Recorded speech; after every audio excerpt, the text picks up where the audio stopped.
Hi guys and welcome back to another DrAce video, and today we're going to be reviewing MotoGP 23.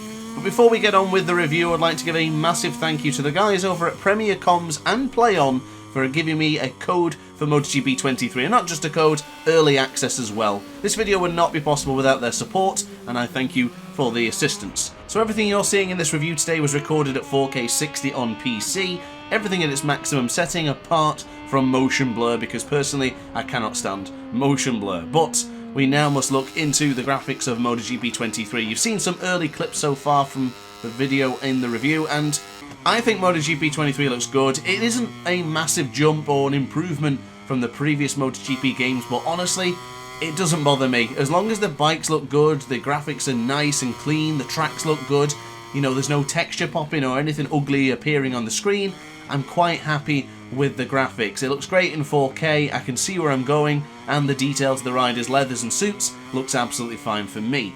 In my opinion, graphics don't make a great game, the mechanics and gameplay do. And I'm pleased to say that MotoGP 23 does handle that pretty well.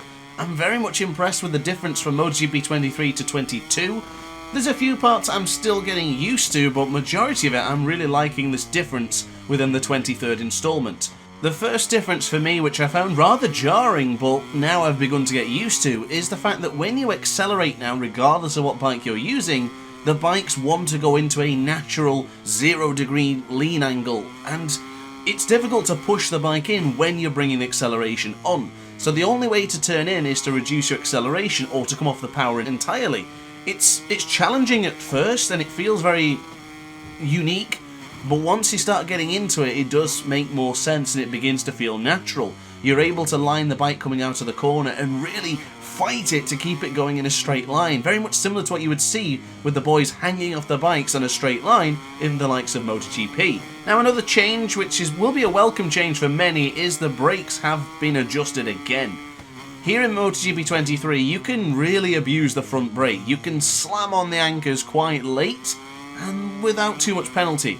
I was always a fan of MotoGP 22 and 21's braking, where that if you did brake too hard, you're going to go straight over the handlebars. I felt that was a more skillful approach to MotoGP, but I don't dislike this one. It's nice to go really late into corners. I find the braking markers are now significantly later than they ever have been, and it does feel rather satisfying. You can trail brake in very late as well now without too much repercussion, and I think for that, a lot of people are going to enjoy MotoGP 23 a lot more. Of course, you still can lock the front brake, but I've not been doing it as much as I have been doing in the previous MotoGP games. Let's now shift our focus across to probably the most anticipated feature within MotoGP 23, that is the dynamic weather. This is such a welcome addition that I've been super excited for forever, and now it's finally here. It does not disappoint. Of course, there's a few little things, but we'll get to that in a minute. But for now, having the rain come down and that unpredictability occurring in the race is just brilliant. You never know if it's going to happen unless you checked the race before it to see if it is going to happen. And when it comes, it really gets you thinking. There's questions, and I've got to think about this now. I've got to try and time this right. Do I go when the AI does? Do I go a little bit later? So many questions and no answers. It's a very interesting situation, and it's extremely fun. Now, the immersion's great on that side, but there is a small problem I have, and that concerns the immersion. Why is there no rain flags around the track? I would have loved to have seen marshals dotted around the circuit waving the flags. Just adds to the experience, it adds to the immersion, it adds to that excitement of this is going to now be a flag-to-flag situation. That might be a complaint just from me, but I feel rather strongly about the immersion side to this game, and it would have been extra special to see the flags being frantically waved to alert the riders. That's just more of an immersion side that I was looking for. Now, regarding the flag-to-flag, it does seem to be cloudy weather to rainy weather, or rainy weather to cloudy weather. Meaning that once it started raining, it won't stop, and it'll just rain then for the rest of the race, which for me is a big disappointment. I was really looking forward to the idea of it raining. Didn't seem too heavy, but riders are pitting. I'm going to hold on and hopefully the rain stops. So far, that has not occurred to me in my championships or videos or anything I've done so far, which I've already recorded.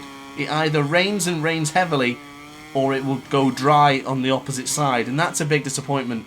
I would have loved to have the situation where I'm going to be brave, I'm going to hold out as long as I possibly can, and then the weather dries.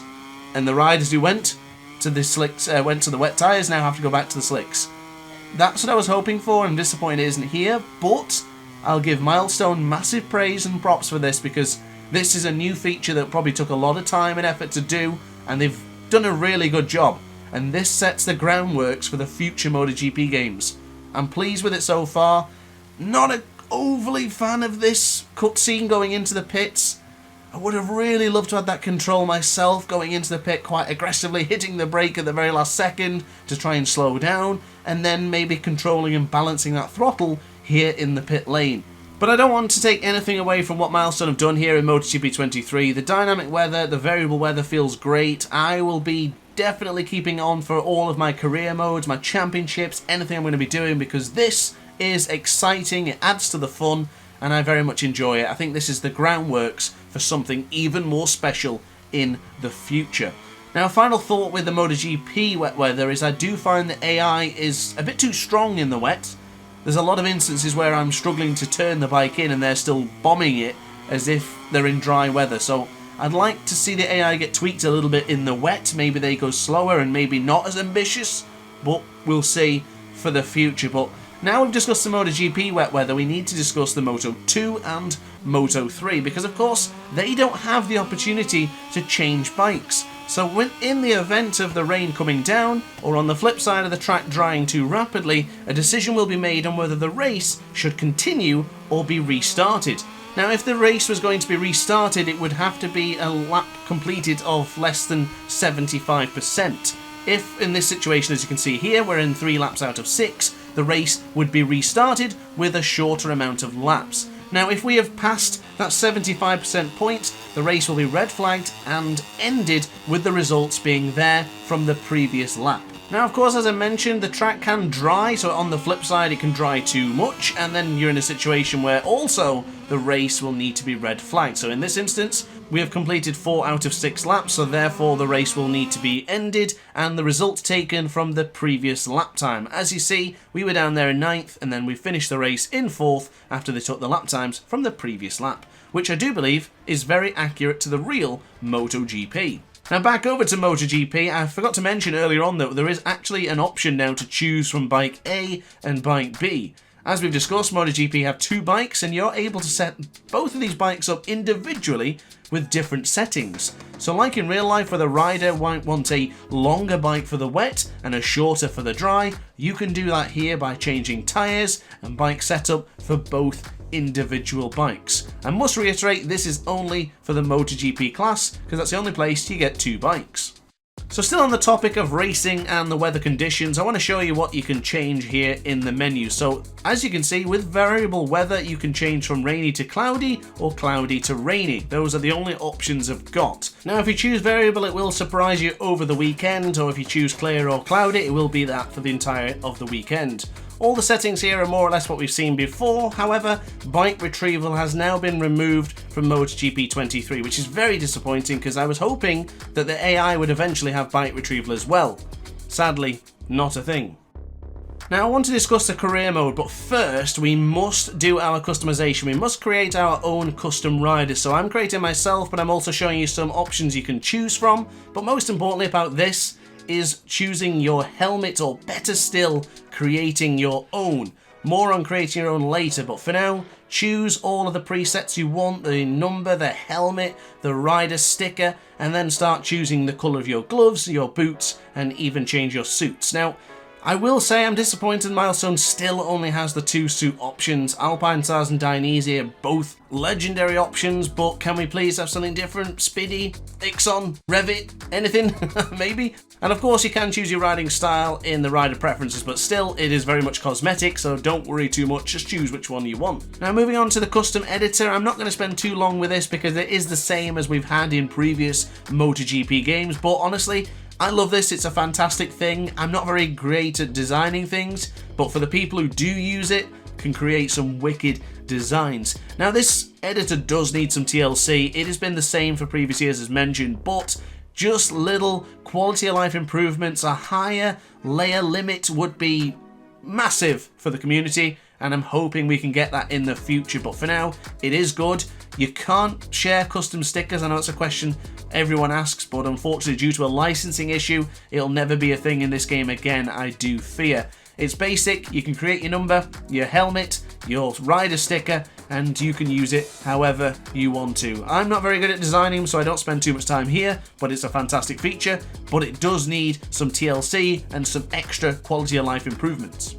Another returning feature is the bike customization for your custom teams. I think the teams now have a big importance because you can actually ride in your own custom team with a AI generated player in the career mode. More on that very soon, but it is very basic. Choose the colours, you get a couple of designs to choose from, you can change the colour of your suit, and yeah, it's basic, it's simple, it does the job, but of course we would like a new design to this, more layers added, more options, maybe your own custom sticker on the bike, so you've got your own custom racing team, change the colour of specific parts would be nice.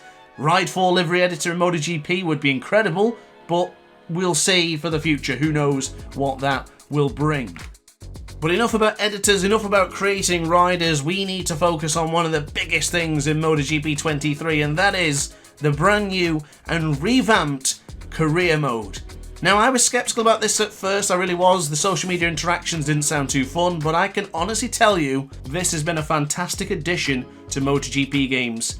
I have really enjoyed this. I've recorded my career mode videos already, and the battles and focusing on Ryusei Yamanaka for the weekend has just added a whole new layer of excitement and spontaneity for the MotoGP career mode, because this social media interaction just adds a bit of fire to the belly. Adds a bit more determination, because when you see that graphic in the bottom right corner of your screen, I'm a few points ahead of Yamanaka. Oh, I don't want to be a few points, I want to be a lot more. And God forbid if he ever gets past me, I'm going gunning to get him back. And of course, the social media is not just negative interactions, you can be positive as well. I might have burnt my bridges with Yamanaka and I won't be able to ride for his team, but I can build a rapport with Ricky Rossi. Ricardo Rossi's a great guy, and why not? Let's see what we can build in the future. So each social media interaction will have its repercussions. If you fall out with a rider, the chances are you won't be riding for their team, and if you befriend that rider and befriend the rider of those teams, you'll eventually get contracts from those teams. And this is how the social media interactions are impacting. So with Yamanaka's challenge coming to its close, it looks like we're going to get the job done here and beat him once again. A new opportunity arises. We have the MotoGP turning point.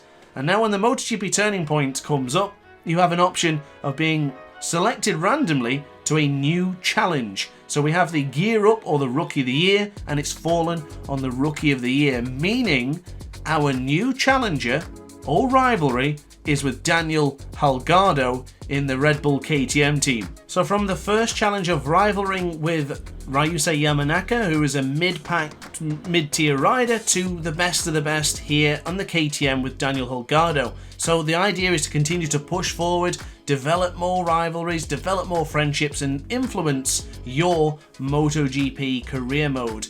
Now, I mentioned earlier regarding building rivalries and friendships, it doesn't always seem to make that much of an impact, because as you see here, Idemitsu LCR Honda team and MotoGP are interested in giving me a chance, and same can be said for Gresini Racing. Not a jump I was expecting so quickly, but the option is there.